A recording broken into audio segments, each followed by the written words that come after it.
India TV YouTube channel को subscribe करें और बेल आइकन दबाएं। बीजेपी नेता संबित पात्रा प्रेस कॉन्फ्रेंस कर रहे हैं, आइए सुनते हैं। करोड़ों लोगों को संबोधित करते हैं टीवी के माध्यम से, सोशल मीडिया के माध्यम से, देश विदेश में लोग आपको सुनते हैं और आप कहते हैं ये जो सिंबल्स हैं वो हमारी मां की पिंडियां हैं, सदियों से सर्वदा वो हमारा मार्गदर्शन करते हैं।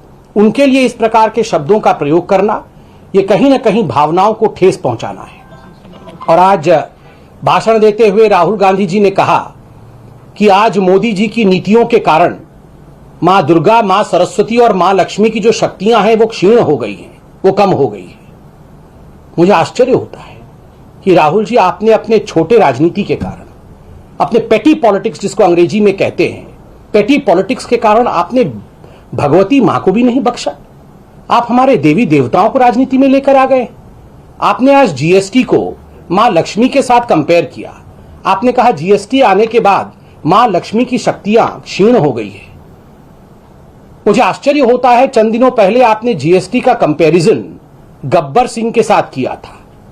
जिस जीएसटी कंपैरिजन आप गब्बर सिंह से कर रहे थे, आज आप उसी जीएसटी का कंपैरिजन मां लक्ष्मी के साथ कर रहे हैं। ये आखिर हमारी भावनाओं के साथ आप खिलवाड़ क्यों कर रहे हैं? आप तो कहते हैं कि मैं जम्मू कश्मीर का हूं। क्या इस प्रकार से कोई जम्मू कश्मीर का निवासी, कोई भी, क्या मां वैष्णव देवी के संवेदनाओं के साथ खिलवाड़ कर सकता है? कदाचित नहीं। आपने आज कहा कि दुर्गा मां की शक्तियां घट गई हैं नरेंद्र मोदी जी के काल में। राहुल जी, आप समझ नहीं पाएंगे, मगर फिर भी ये हमारा कर्तव्य है कि आपको हम समझाएं। मां दुर्गा, मां लक्ष्मी और मां सरस्वती की, मां वैष्णव देवी की शक्तियां कभी क्षीण नहीं होती है। उनकी शक्तियां सदैव ही मार्गदर्शक शक्तियां होती हैं, वो पृथ्वी की सर्वोच्च शक्तियां होती हैं। इसलिए अपने छोटे राजनीति के कारण ये कहना कि माता की शक्ति क्षीण हो गई है, मुझे लगता है ये बहुत ही अनावश्यक कमेंट था आपका। और एक बात आपको बता दें कि नरेंद्र मोदी जी की किसान उन्मुखी, गरीब उन्मुखी और मजदूर, मजलूम, उनके लिए जो नीतियां अपनाई गई हैं, उसके लिए अगर शक्ति किसी की बढ़ी है तो वो भारत मां की शक्तियां बढ़ी हैं। राहुल जी, आप तो सिकंजी पी रहे थे आज किसान के साथ, हमने देखा वो वीडियो भी।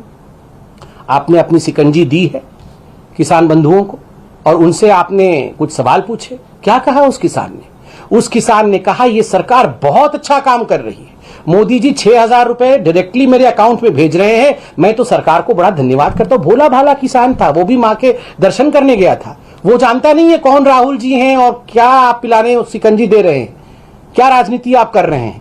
मगर जो उसकी मन की बात थी, आज उसने राष्ट्र के सामने, आज उसने भगवती मां के सामने, उनके दरबार में आपसे कह दिया। फिर भी आप नासमझ बने हुए हैं।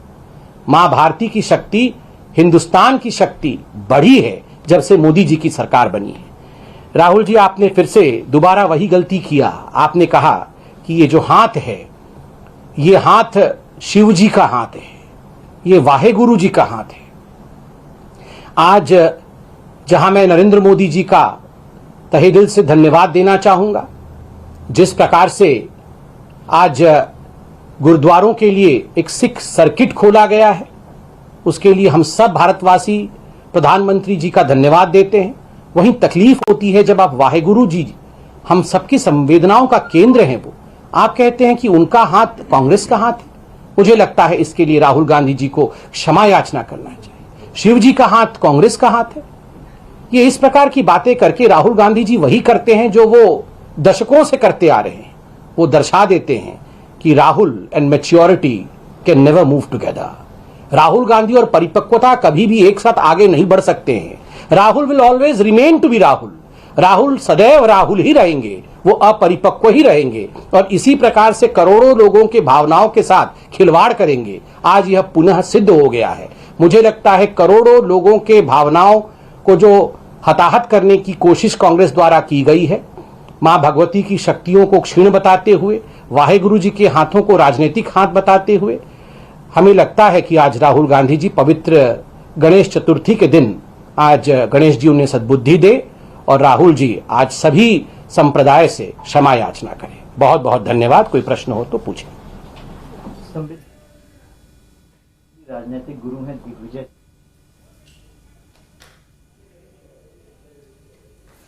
इस वक्त ये बड़ी खबर आपको बता दें, आप सुन रहे थे बीजेपी नेता प्रवक्ता संबित पात्रा की प्रेस कॉन्फ्रेंस को। उन्होंने कहा राहुल गांधी को अपने बयानों की वजह से देश से माफी मांगनी चाहिए। उन्होंने करोड़ों लोगों की भावनाओं को आहत किया है।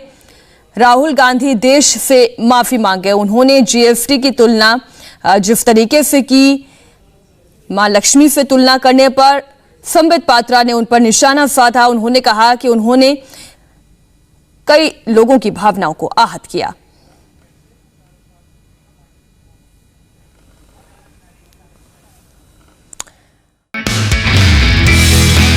नमस्ते, मैं हूं मीनाक्षी जोशी। वीडियो और खबरों से अपडेट रहने के लिए India TV YouTube channel subscribe करें, बेल आइकन दबाना ना भूलें। जुड़े रहें इंडिया टीवी के साथ।